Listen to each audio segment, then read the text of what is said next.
we divide 855 by 2 in long division method.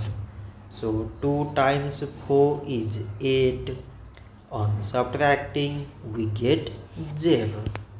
So now we put down this 5 and 2 times 2 is 4. On subtracting we get 1.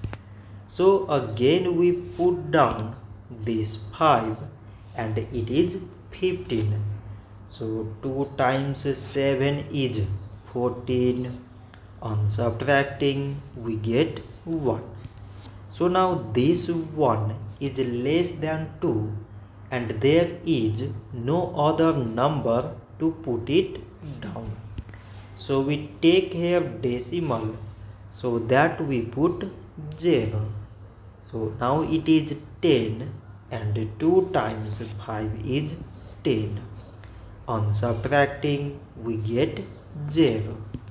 So 855 divided by 2 is 427 decimal 5. So this much for today and thanks for watching.